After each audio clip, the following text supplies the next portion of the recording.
So let's begin. Keep your questions coming, of course.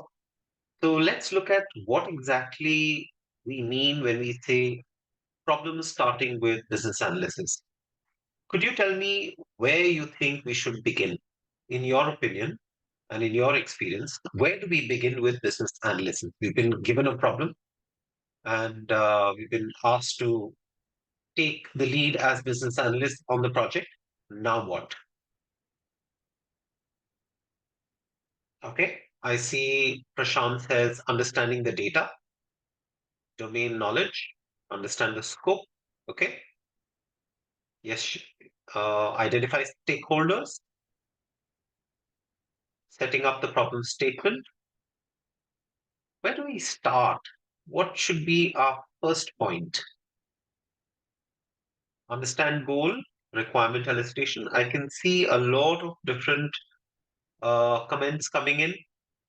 None of you are wrong because these are all essential part of business analysis.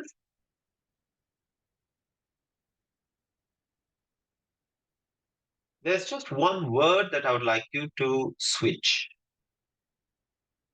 So, how about we start with looking at what the IIBA says? Now, you're all familiar, no doubt, with the IIBA, which is the institute really responsible for business analysis as we know it today.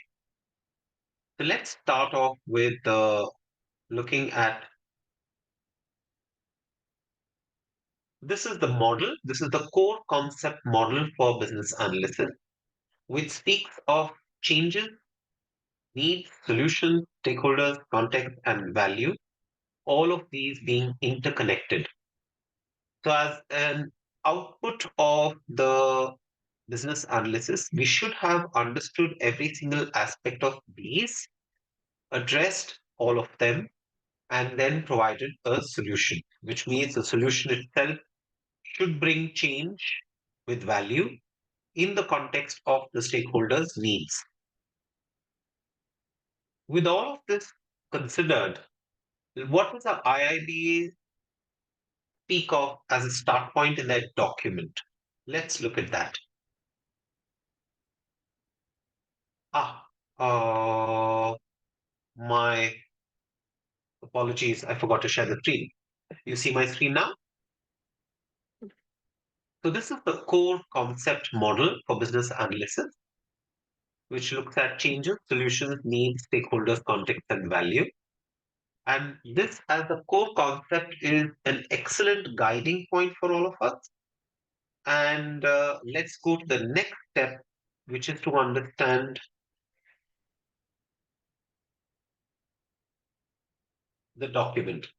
What does the document say? This is the start of the document right after we are done with the business analysis key concepts. So the first step here is to, I'm so sorry if you've raised your hand, I can't really unmute you. Could you just type in your text into chat?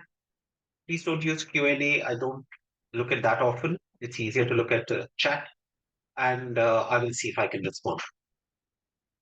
So looking at this, we are looking at this diagram. This diagram states that we need to look at the business analysis approach. We need to plan that. To arrive at the business analysis approach, the step is to plan it.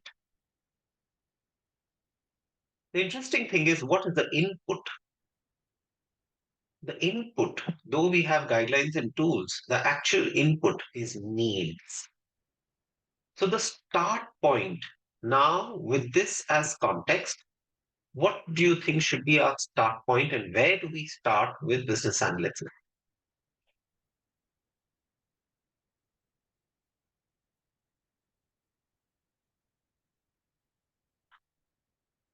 Go ahead.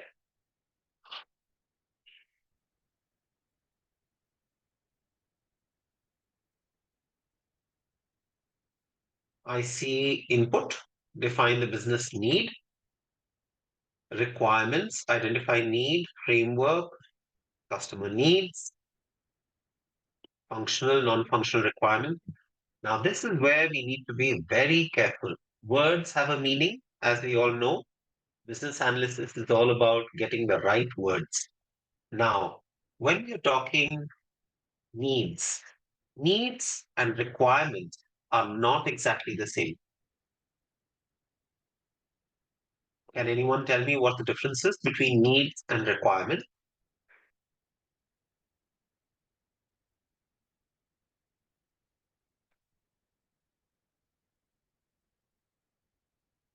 Must and good to have. Ah, not quite. When we look at must and good to have, these are all requirements. Needs is equal to wants, requirements is equal to necessity. Hmm. Need is in itself a necessity. I like the approach. I like that you're taking the effort here. Some needs may not be met technically, but requirements we can. Okay, let's look at what the IBA says. And let's see if this is something that we can work with. There is within this same document a little explanation of the core concept and the terms there. Need, if you see here, is a problem or an opportunity to be addressed.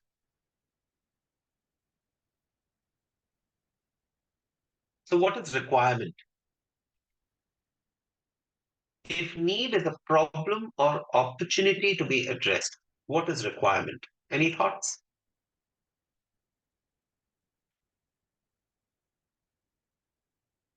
Solution is different because solution is a specific way of satisfying one or more needs in a context. Requirements are things we need to achieve the need. All right. Requirement is nothing but putting need into more. Ah, uh, Himavati, I like that statement. Let's look at what requirements are defined as here. Give me a moment. Let me get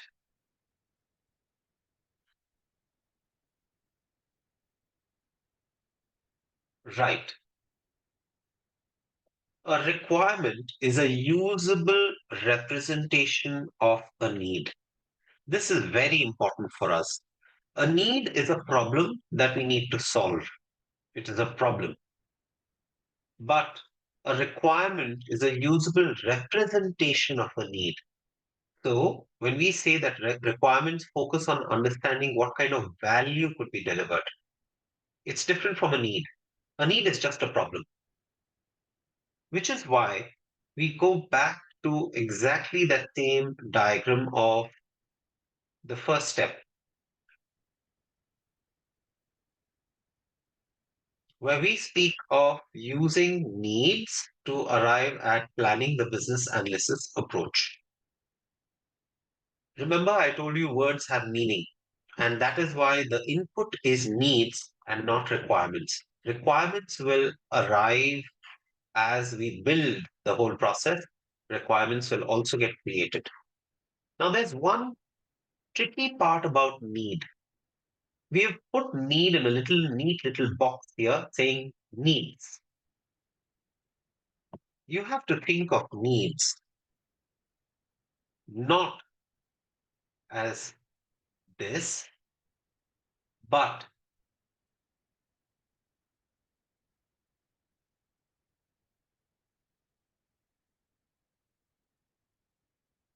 like that. Over a lengthy period of time, in a nebulous manner, not very clearly defined, needs keep growing. Throughout the project, you will find that needs themselves change slightly. Requirements are dependent on needs, but the needs themselves can change as we progress. Now, if you have to define need again, since we said that need is a problem, who tells us what the need is?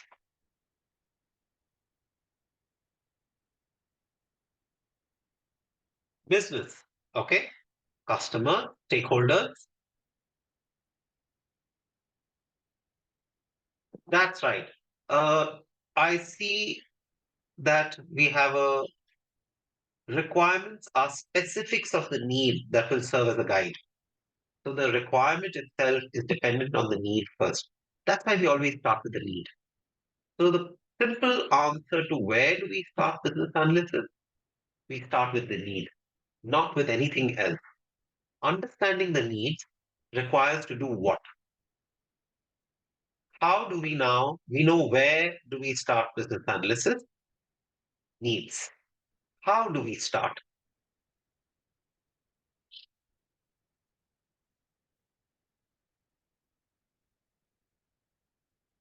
How do we start? How do we get the needs? That very initial step before we even plan our business approach, business analysis approach. Connecting with business, brainstorming, creating of a need, understanding the problem, speak with customer,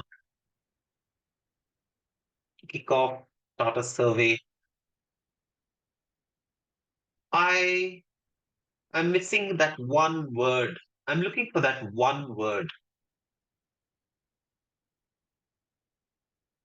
I see we are very close, connecting with business, communicating. I can see that we are there. We are almost there. But that one word is still missing.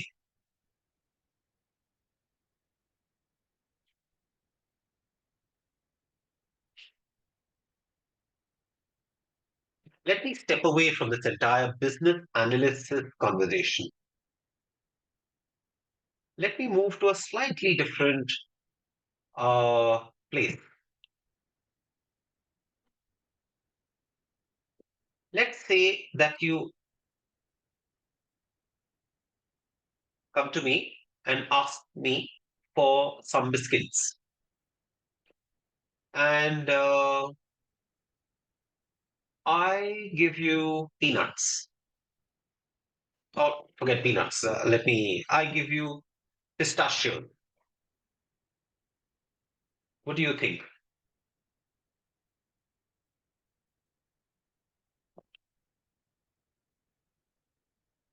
You asked me for biscuits. I gave you pistachio. What do you think? Mismatched the need. You've not understood my need. Yes. Miscommunication. Misunderstood. Value not served. Right. Communication gap. We are still very close. Getting really, really close.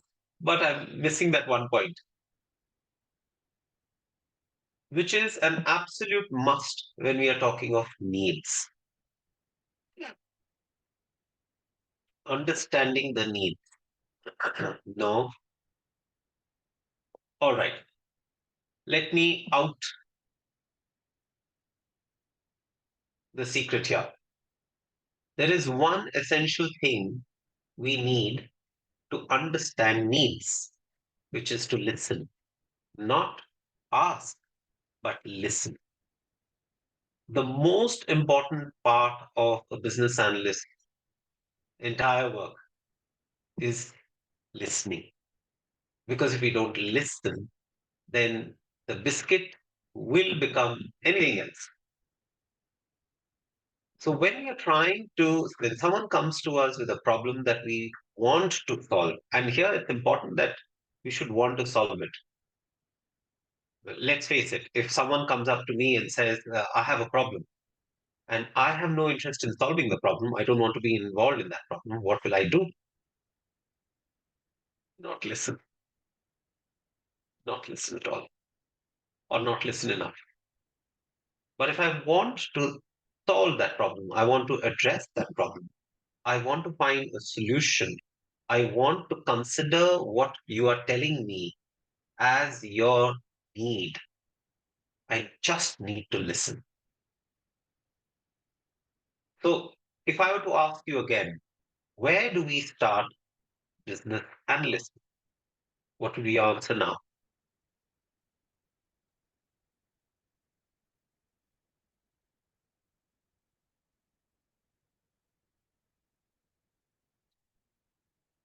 Listen to the needs. Exactly. So, why do we need to start with listening to the need?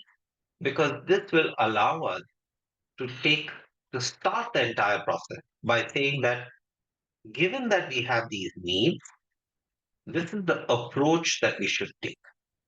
The business analyst approach, which is the first step, planning business analysis approach, requires us to listen to the need because that's our singular input.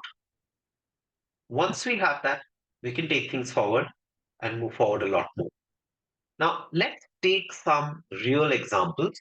Can I request any of you to give me some real examples of problems where projects that you worked on, anything simple, it need not be, you don't have to mention any specific.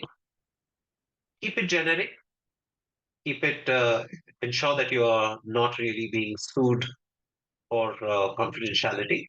Just go ahead and give generic problem statements, the project statements. Let's start with that. If I seem to be looking down from time to time, I'm looking at the chat, waiting for inputs to come in. Migrating from one system to another. Okay, keep them coming. Let's have a small variety before we move forward. Build an analytical reporting system. Mediate between principal BA versus dev team. Yes. Sell a new product. Okay, so we have quite a few. Excellent. Thanks. I'm going to pick up now that very first one of migrating from one system to another. How should I begin? Now that we know how to begin, where to begin, what should I do?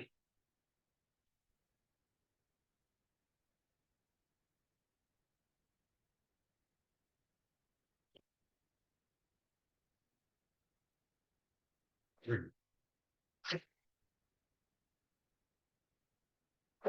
Sorry about that. Okay, this is an interesting one. I'm seeing already people jump into uh, requirement gathering, understanding as is, understand the current system first, need to understand architecture of legacy system, source and destination, understanding both the systems, why is migration needed, bridging the gap between vendor and client, what is the need of users from the new system. Are these questions that we should be asking? Yes, absolutely. Every single one of them. Should we be asking these questions now?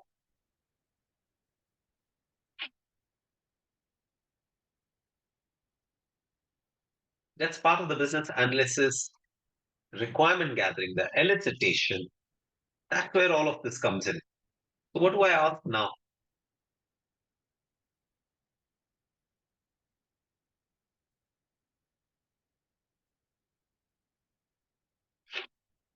Risk, issues, target audience, all of this comes during the elicitation phase.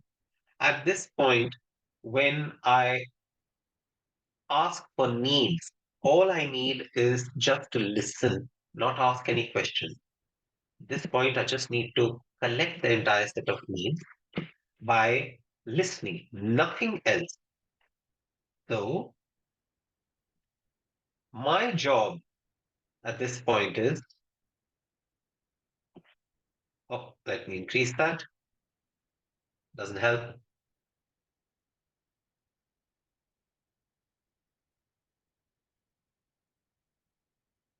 Right. So let me make this big and bold so you can all see it. And my job is listen to the stakeholder or holders, as the case may be, for the needs.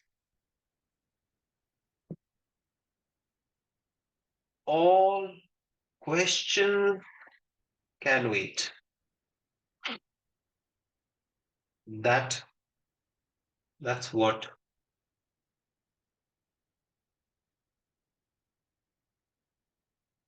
I just take whatever they tell me. Generally, when you have a problem, remember that we are here not functioning as doctors. All we do is first listen. Generally, doctors are also expected to start by listening and then asking questions. We tend to function more like many doctors today who immediately start uh, jumping to conclusions, not necessarily always asking the question. Because asking questions means not letting the person finish their train of thought. Let them first explain. Let them say that I am coming to you with a problem. I will tell you whatever I can from my perspective of the problem, and then you can ask me questions. Now, if I have a migration, if I have, where did that other thing go? Hold on. Yes, the chat window. Let me look back to some of the other problems, right? Adding functionality to existing product, selling a new product, building an analytical reporting platform. All of these have so many questions that need to be asked. So many, many more things that we need to know before we can start doing anything seriously with it. But all of that can wait. Just listen. What happens when we speak of a problem before people have asked questions?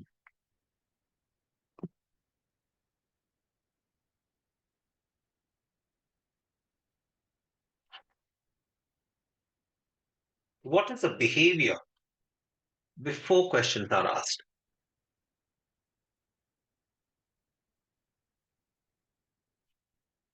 I don't, sorry, Pratiksha, I did not mean it from that perspective. I mean, if I have to speak to you all, well, I am speaking to you all. If I have to speak to you all about a problem and I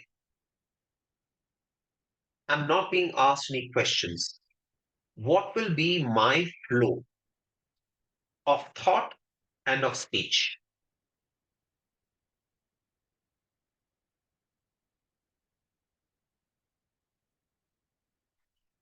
Yes, absolutely. Soumya, so we try to gather all the points, and so I will try and first get my own train of thoughts. That train of thought is not necessarily along the same lines as your questions.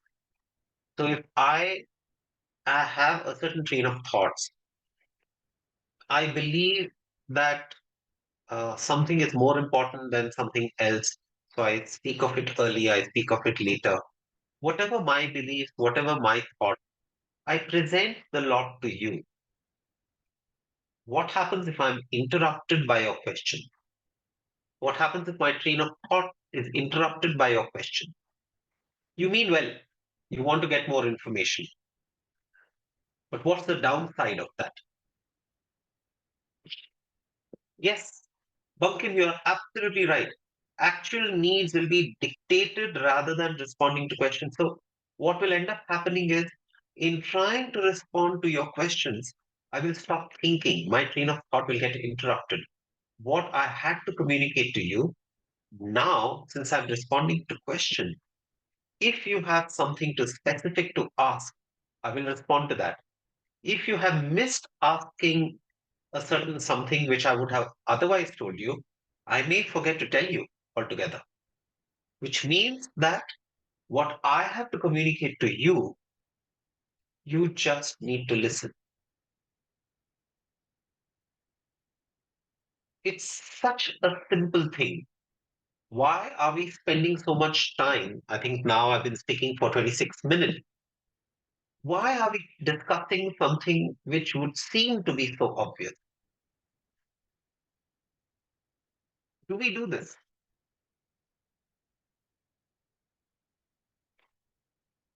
I know for a fact that I don't in webinars because you're all unfortunately muted. I would love to hear you speak, but I have to make do with reading your thoughts. Not reading your thoughts, reading what you put in chat. So if I speak and I'm interrupted, there's a strong possibility that certain things that I would otherwise have communicated and conveyed will get missed. So even if we have, and this is when I was asked to prepare for this webinar a month ago, almost, no, I think it was towards the end of last month. My first thought was, what is it that would be interesting for people? And then when I put down a bunch of topics, my first thought was, what will add value to everybody if I pick that up as a topic? Sometimes the things that add value are not things that we expect. Because sometimes what we think we know, we may not actually be practicing. So it helps to have someone just repeat certain obvious things, which is exactly what I'm doing. I'm repeating an absolutely obvious thing. Listen without speaking, without asking questions at the get go. Get your needs, understand how you're going to plan your business analysis approach, then move forward from there. Well, Prashant, you're absolutely right. Will it not be missed by responding to chat? Yes and no. So my train of thought is very clear because I know what I wish to communicate to all of you. So I do have that in mind. While I look at your uh, points, whatever you mention in chat, I must remember to hold my train of thought to say that this is what I want to speak on next. But let me hold that thought. That's why that phrase, hold that thought. I will hold that thought, look at what this is, respond to it, and then go back to my train of thought. As business analysts, we are trained to do so. What about our stakeholders? They may not be so trained. And for them, it may not be easy to hold that thought. So, an absolute truth, not everyone is trained to hold that thought. Even those who are do not always do so. What can we say? We are human. So, it's only natural that these are things that we all suffer from.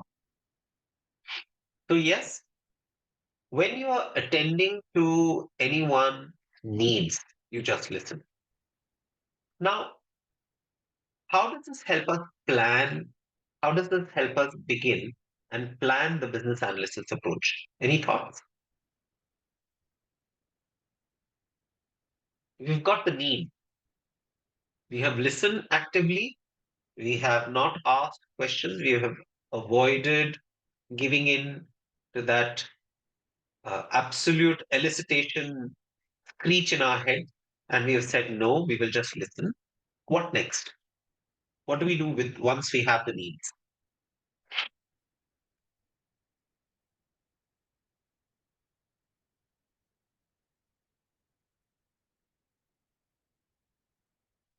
Shivanshu, I love that. Provide solution.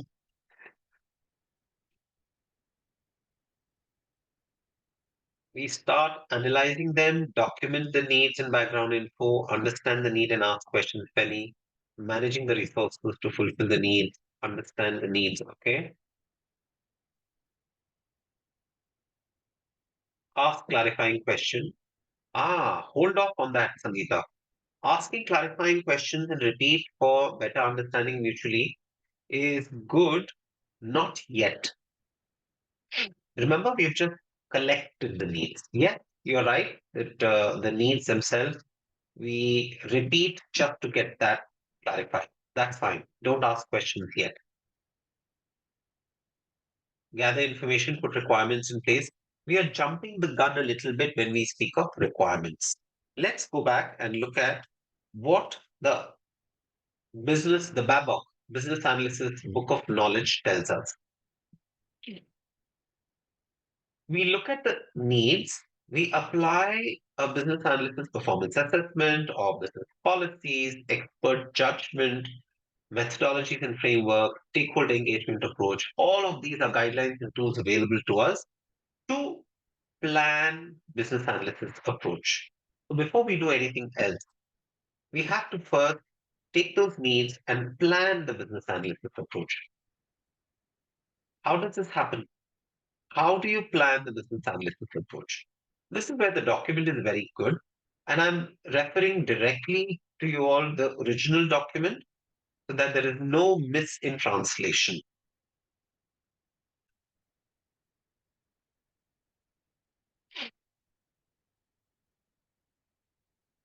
Now, when you're talking of, let me jump to those guidelines and tools, we have expert judgment used to determine the optimal business analysis approach.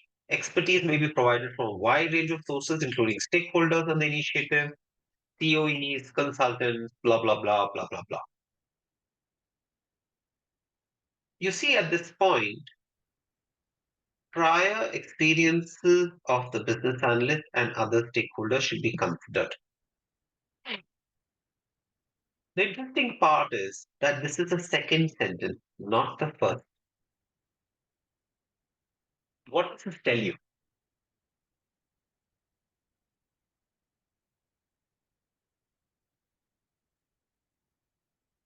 The first sentence speaks of, well, really the second, speaks of expertise may be provided from a wide range of sources, blah, blah, blah.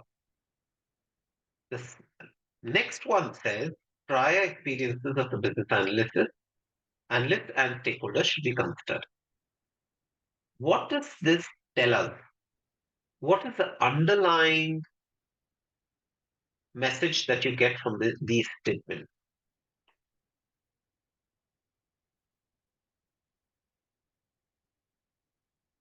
Think hard. This is a tricky one. Think hard.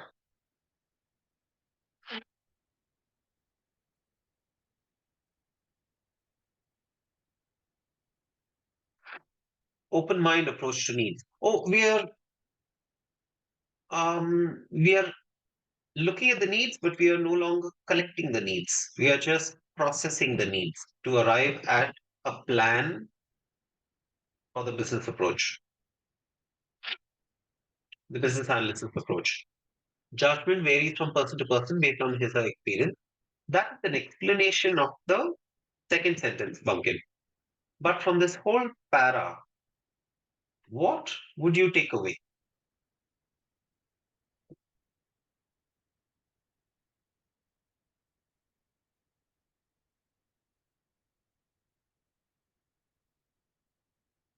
Look at the order of the sentences. What would you take away? Experience does not always come first. Yes, you're close.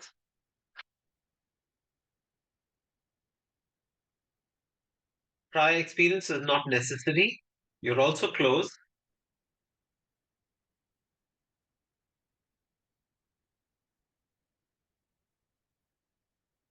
Sticky, eh? With all the knowledge and experience, we still need to see the situation in its own perspective. Yes, you were getting warmer and then towards the end you went cold. Sorry about that.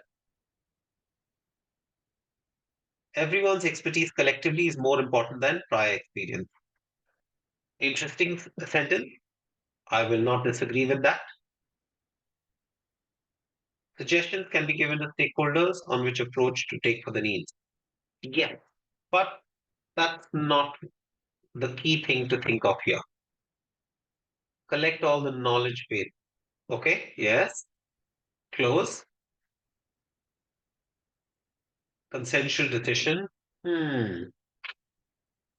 You're all coming really close. But there's one big thing to take away. When we speak of expert judgment, we speak here of all of these stakeholders, COEs, consultants, associations, industry groups. And then we speak of prior experiences of the business analyst. The important thing to understand and take away from this, let me put this down here.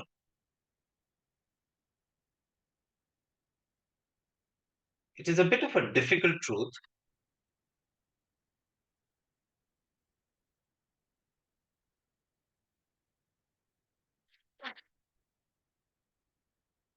What do you think of this statement?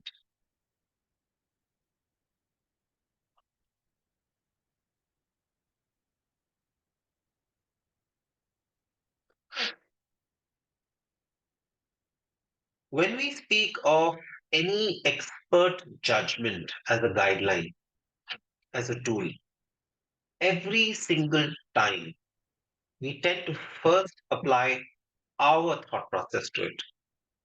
You remember the active listening we did for the needs? This is where we have to take those needs, look at COEs, consultants, stakeholders, associations, industry groups, so wider and wider and wider. And after having looked at all of that is when we apply our own prior experience and other stakeholders and then look at that. Expert judgment means not us first, because we are not the experts we think we are. Every single time we think we are really good at something, remember that there are many others out there who are better. So, what we do is we take in inputs, we collect inputs from others. So, wouldn't you think that this is an extension of active listening that we spoke of earlier?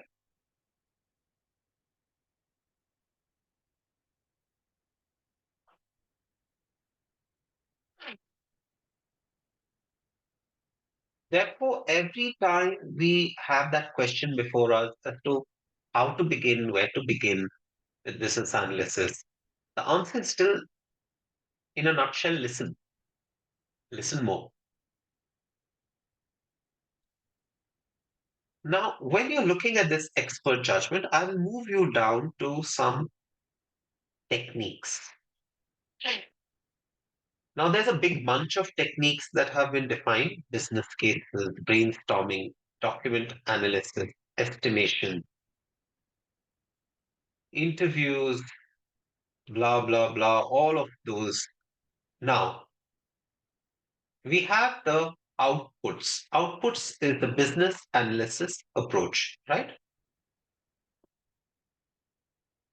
Oh, I'm sorry, this is the BAPOC guide. You should be able to access this. This is the Business Analysis Book of Knowledge. If you are a member of the IIBA, you should be able to access this. And of course, I do believe that there are multiple places where this is available say, online. So you have to search for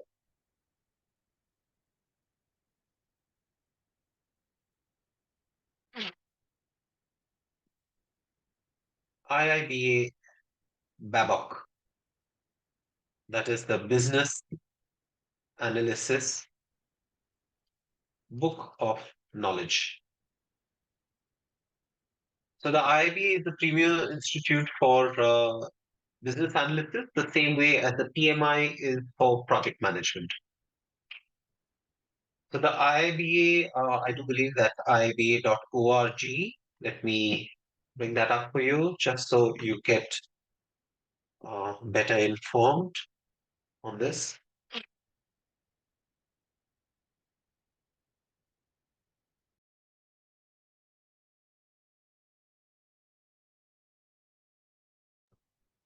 All right. So here is IIBA, International Institute of Business Analysis. They are based out of Canada, if I remember right, and they have truckloads of information on business analysis. If it's business analysis, it's all here. There is no doubt on that score. You can look at the Knowledge Hub. You can become a member as well if you have already been working as a business analyst. It is not difficult. So you can feel free. There are lots of resources available on the IIBA site. Plus, of course, there's no shortage of online links. Yes, Manpreet. Manpreet has shared a public resource link for the Babok guide. Thank you for that, Manpreet.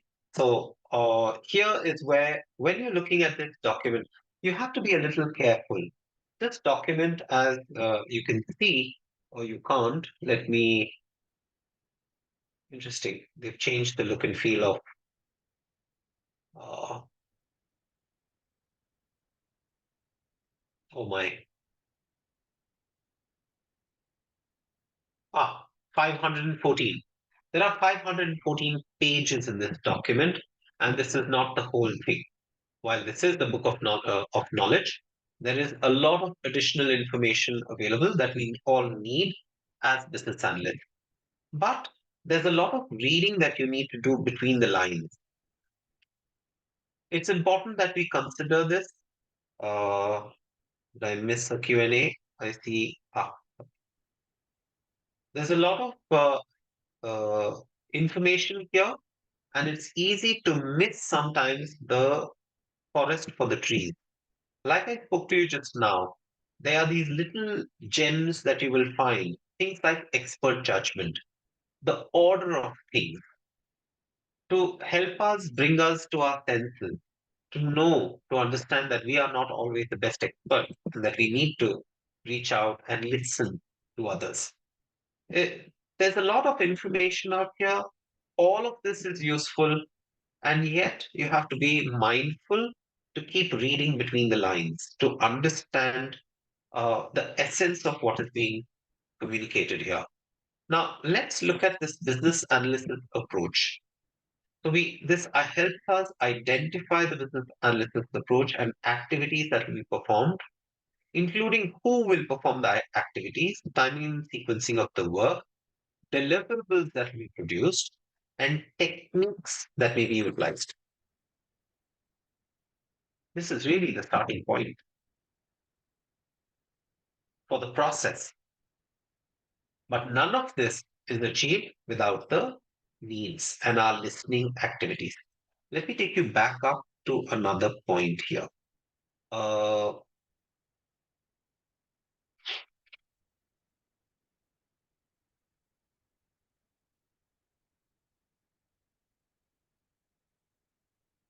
Elements of, right. So the elements of the planning approach, you have, uh, right, predictive approaches, and you have adaptive approaches. You will see a comparison here of both predictive and adaptive approaches. These are key elements to doing the planning to understand which business analysis approach to go with. So, this is the part which I would like to discuss, the fact that we look at the kind of formality, the kind of activities, the kind of timing, solution definition. All of this is used when taking a predictive or an adaptive approach. Let me split this up. Let's look at what predictive solution definitions define before implementation to maximize control and minimize risk. Adaptive, however, is where we have a certain degree of agility. You have to keep adjusting as you go along. It's iterative. You start with something and you arrive at a solution, or you improve something that already exists. But this is iterative. Now, this difference, can we look at the migration problem that we thought of? Migrating from one system to another. That's the need. What do you think is better, a predictive approach or an adaptive approach?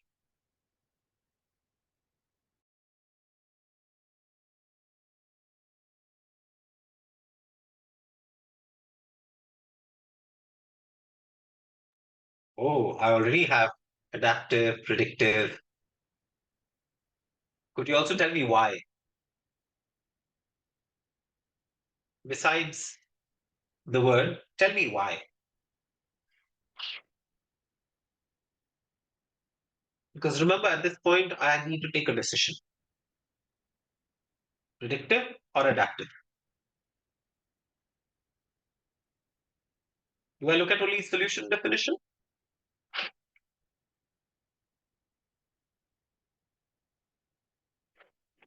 See the level of formality. Does this help you make up your mind better?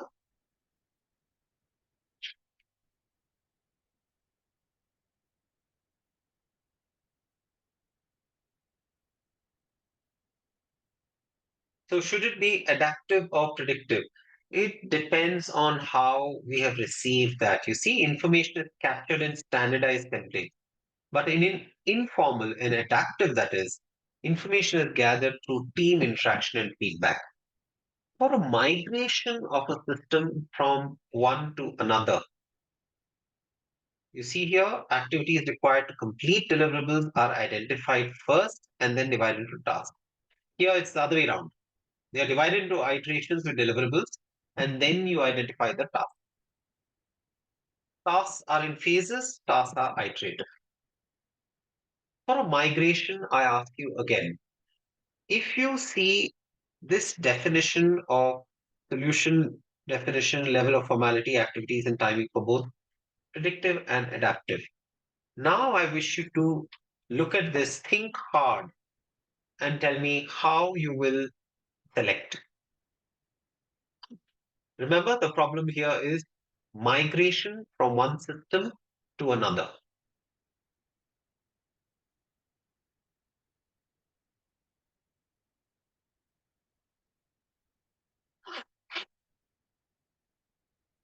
Thank you.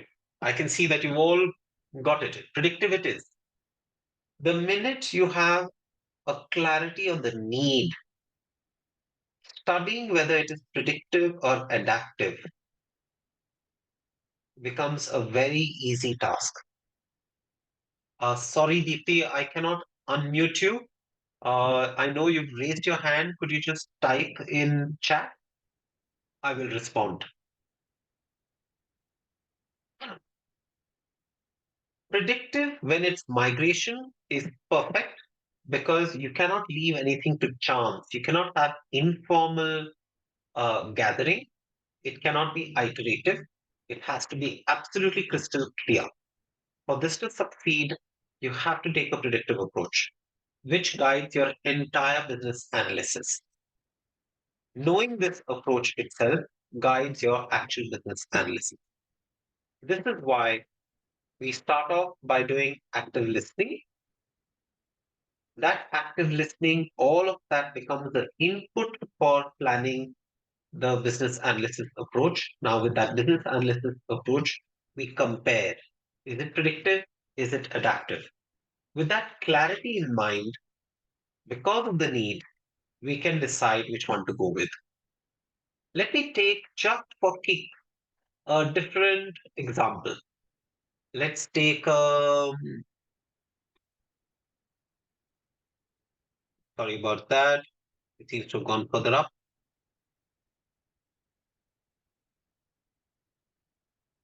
Yes. I want to sell a new product. This is a problem Hemant had put up. I want to sell a new product. That's the problem that we've been provided. What do we do?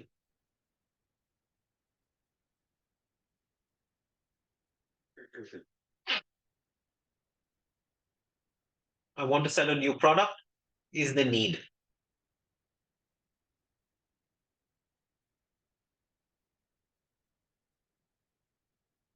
Absolutely right. Adaptive it is. Why do you think it is adaptive? Uh, what makes you choose adaptive? You're right. But what makes you choose that?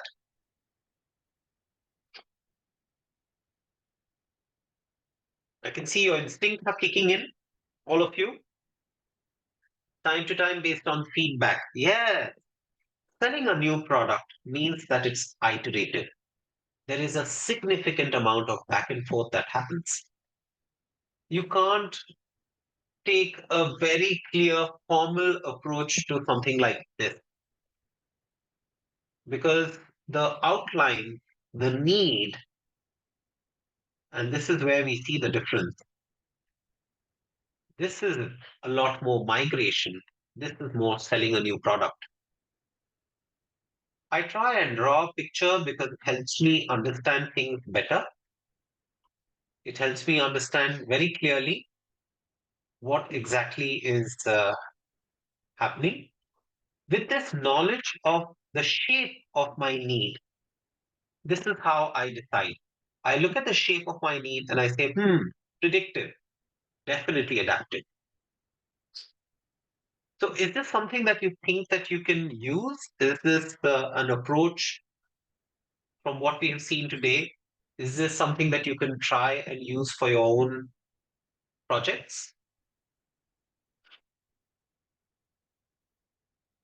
Think of the shape. Remember, when it's a neat box,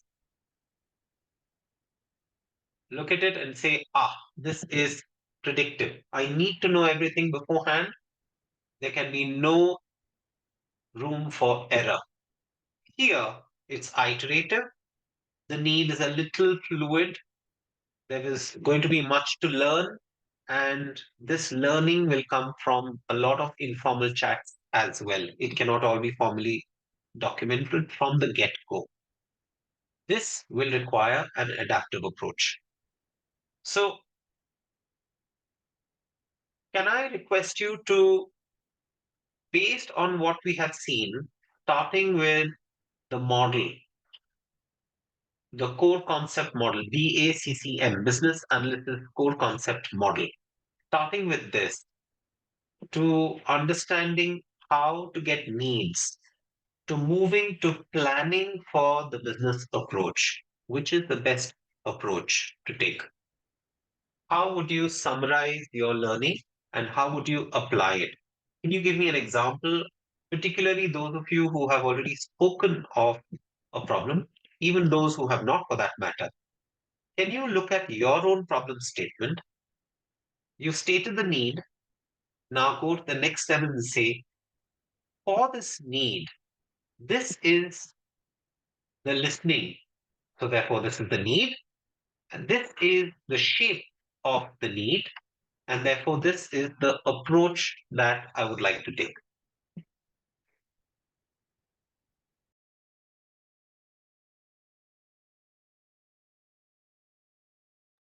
Just type that into chat. I'm checking it.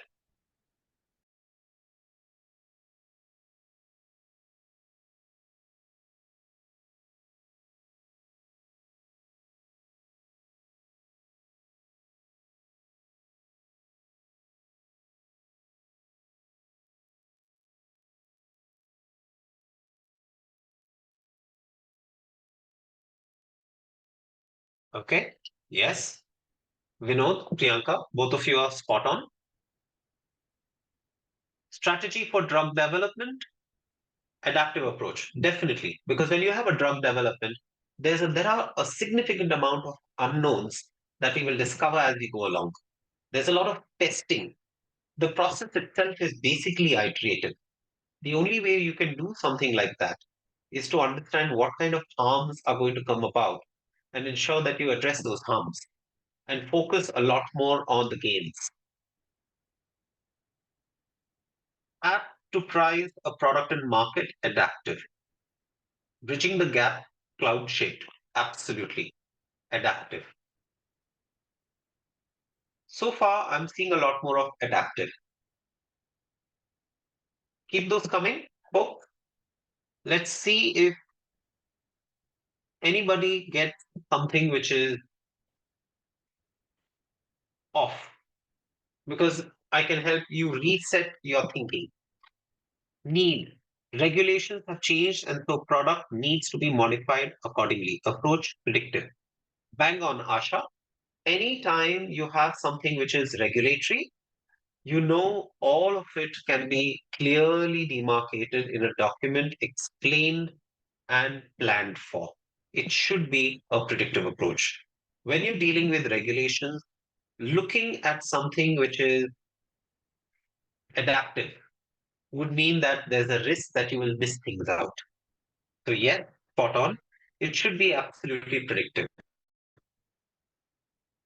I'm hoping that with this approach, with this change in mindset, I see some more life sciences equipment like filters, etc. approaches predictive.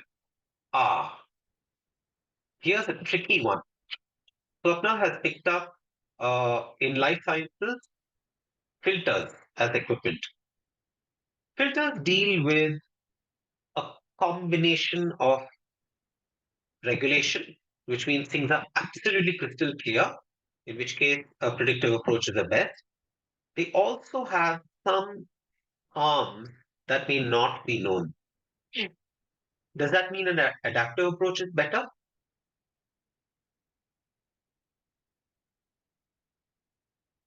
Actually, not. Predictive still work because the harm would still be known factors and you can plan for them to say that if any such harm comes about, we have to work on bringing it down, reducing it.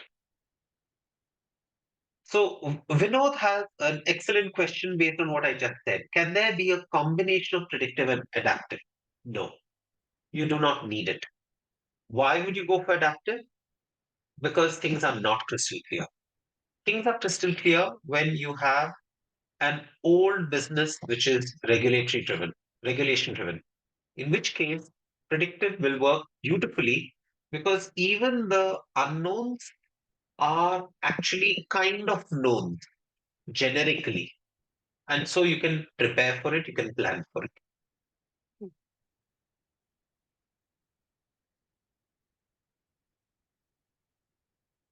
So adaptive can be extremely difficult. Arpan, I'm so sorry. I know you've raised your hand, but I cannot unmute you. Could you just type your text instead? I will respond in chat. Building a new SaaS product using AI, predictive. Manpreet, here I am not sure if it is a SaaS product using AI. Predictive, I think we should just ensure that we are clear on the goal of the AI.